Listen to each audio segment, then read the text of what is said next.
the question to be asked is who is actually standing for delivery on COMEX? And the only people it can possibly be are people who can't get bullion elsewhere and are using futures as the means of taking delivery. In other words, they will buy into a future and stand for delivery. That's the only way in which they can get it. So this suggests to me that what we're looking at is, say, the second and third tiers of central banks. We're looking at various sovereign wealth funds. And we're also looking, and this is all dealing on Globex, incidentally, we're also looking at, I think, some of the really wealthy Asian families. They also will be looking to take delivery of physical, because just the same as, I've been talking about the risks in the fiat currency credit system. I've been talking about this for a long time. And I find that people around the world are beginning to realize, yes, this is a problem. It's an interesting story, and I'm glad you brought it up, because no one else other than the ECB and me seem to have placed an emphasis on the fact that COMEX has become a delivery option. The stands for delivery are enormous. The rate at which they're running in this year so far is an elevated 1,500 tons a year. That is huge. It's a lot faster than in over the last 3 or 4 years following the pandemic. Last 4 years combined was 2,100 tons. Okay. So what we're seeing, you're about right. What we're seeing, if you like, in this year, if you like, is 1,500 as opposed to roughly 2,000 over the last 4 years. Okay. So it is about 4 times the pace. The thing that generated this originally was the sudden realization on COMEX that they've got outstanding stands for delivery. And from what I understand, there might be quite a backlog of these stands for delivery, because when you talk to people, Rafi Faber was one guy who decided to test the system. And he bought one contract and stood for delivery, and he had a hell of a problem getting delivery. He really did. They did delayed. There's another guy who is a dealer for Sprott who took delivery of silver, or at least tried to. And I think that story is somewhere on Garter in one of their dispatches. It took him forever to get it. It really did. And there was excuse after excuse. He sort of thought, well, should we sue the deliverers for this? And, they took legal advice and decided not to. And I suspect, actually, that from Sprott's point of view, if they tried to sue, say, one of the big bullion banks, they'd probably be cut out of COMEX forever. So that I could see as a retaliatory action. You can't rub these guys up the wrong way. But nevertheless, there's probably a huge backlog of delivery. We just don't know. We don't know. But I think it's worth assuming that there is some backlog of delivery. So with the prospect of tariffs coming in, of course, a bullion bank operating on COMEX had the problem that they were potentially going to have to pay 25% more, including the tariffs, to ship the gold in to COMEX in order to deliver against those obligations. So basically what happened was that they jacked up the price of the futures, put a huge great premium on the futures to create an arbitrage. Now, this sort of arbitrage always works. People will beg, borrow, and steal gold at one price to get the gain, if you like, on another price. Now, if you've got your own gold and you don't particularly care whether you've got it or not, then that's easy. The arbitrage is just a one-way, ticket. Basically, you sell it and they say, somebody's bidding me 20% more than market. Yeah, I'll take it. Bang. If, on the other hand, it is a genuine arbitrage and it's not your gold you're doing, but you're sourcing gold, say from the Bank of England's vaults, under, let's say, a lease agreement or something, or dealers in Zurich or wherever it might be. It's not your gold. In 2025, COMEX deliveries surged 1,500 tons already requested this year, nearing 4 times the average pace since 2020. Behind this explosion lies a silent panic, delays, backlogs, and delivery failures. Testimonies from market insiders like Rafi Farber expose a system stretched thin, hinting that what was once a paper market is being drained of physical gold. Some who dared demand actual delivery like dealers for Sprott faced endless excuses, delays, and threats of exclusion from the market. Legal action was considered, then abandoned, fearing retaliation from bullion banks. What's unfolding behind closed doors is a quiet war over physical gold. The question is, why now? What's making delivery so contentious? What you're doing is you're taking this gold at one price and you're selling it into the market at another price. Are you going to get that gold back? Well, no, because it's all being used to satisfy the stands for delivery. But the ECB's point was that banks in the euro system, or the euro area more correctly, were covering the price risk by taking out derivatives. And I would guess that the price risk would be something like, sort of out of the money options or something like that. I mean, it depends how they see the risk, but there would have been, or dealing forward, whatever. I mean, you can match the liability through derivatives. There's so many ways in which you can do it. Okay. So that's why they reckoned that the derivatives, outstanding derivatives, rose 58% compared with the period last year. This is a huge, great jump.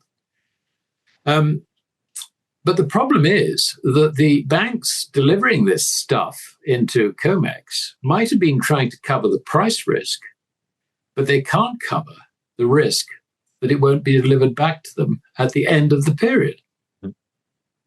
So, in other words, we are potentially looking at a huge, great default on the derivatives. Whether it's London derivatives, forwards, or whether it's options or whatever, there's going to be defaults by the look of it. What happened in the past is that the central banks, through leasing arrangements and the BIS through dealing and all the rest of it, would ensure that a squeeze on delivery in gold markets would be dealt with by, a supply, if you like, of more leasing, rehypothecation, and all the rest of it. So they would come to rescue the system, if you like, when it comes to the other side of the deal. But the problem is that central banks who have been quite happily leasing in order to get an income from what is otherwise an asset which earns them nothing for their reserves, they're now beginning to think, well, hold on a minute. If our gold is gone, do we really want to do any more leasing?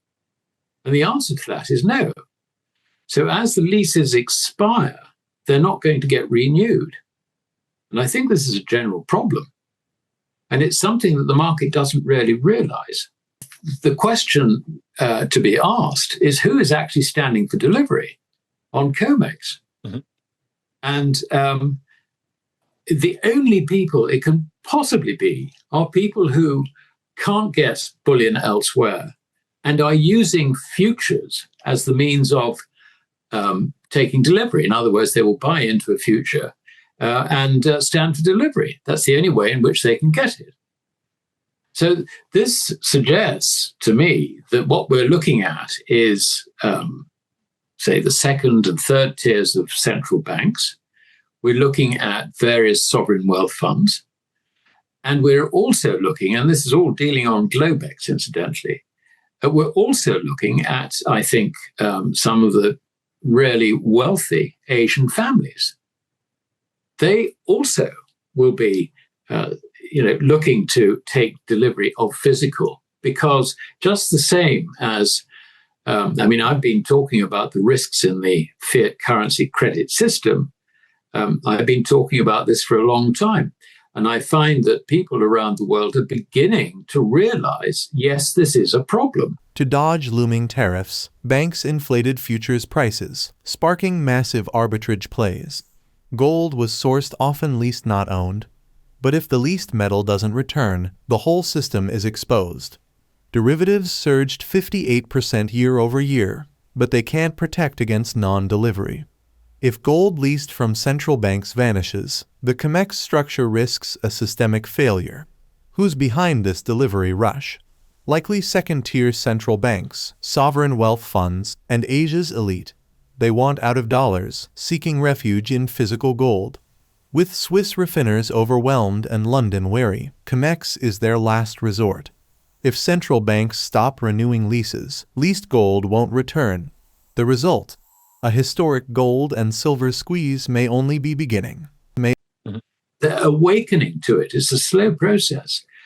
But you have these, what I might call my fellow travelers, who have been increasing in terms of their demand for physical gold, really over the last 3 or 4 years. And then along comes President Trump. And guess what? They don't actually want to hold dollars anymore. They want to get out of dollars. And if they're getting out of dollars, they really don't want any other fiat currencies. And so consequently, they stand for delivery in increasing quantities of gold on COMEX. It's the only way they can get it. Because if they go to a Swiss refiner, for example, and say, I would like some gold, 2 tons or whatever, the Swiss refiners say, well, join the queue. What we have is a demand which is in the millions of ounces, not the odd kilo bar. I mean, this is tons of literal tons of gold. Absolutely, rather than Now, obviously, it's not just one entity standing for tons, but it's interesting that when you see the expiration of a contract, the quantity that's being stood for is really quite amazing. I mean, you're looking at sort of 10, 15, 20 tons on contract expiry. Now, these are significant amounts. Your problem is that if you go to, say, the London market and you try and buy gold there, I mean, yes, you can get some gold. Getting delivery, not necessarily quite so easy. But the other problem is that the way the fixing prices works, you find your order is front run by the bullion banks. This is not easy. And not only that, but, if you're operating from the depths of Asia somewhere, you may not be quite persona grata in London. So, I just don't know. We just don't know. We can only surmise that these stands for delivery are not the normal operators within the system who would then take the view, I have got a profit on my investment, so I'm perfectly prepared to sell it back into the market, say if gold rose to $4,000 or something. It's not that sort of business, in my view. And what this means is that I think what we had at the beginning of this year, when we saw the run literally on the Bank of England's vaults, we've seen only part one of the story. Part two of the story will be when various central banks decide not to renew their leases, and those who borrowed gold to sell it into COMEX find that they're not getting it back. This is really quite serious. So I think we're storing up huge, great problems. And it's not just gold, Tom. Also, it's exactly the same situation in silver. I mean, just look at the COMEX vault figures. I mean, they've gone right up through the roof. The gold warehouse numbers have dropped from the highs. I mean, I think it's sort of down, sort of a couple of million ounces or something. But it's hardly dropped at all in silver. So the squeeze is still on in silver. This is it's a very interesting situation.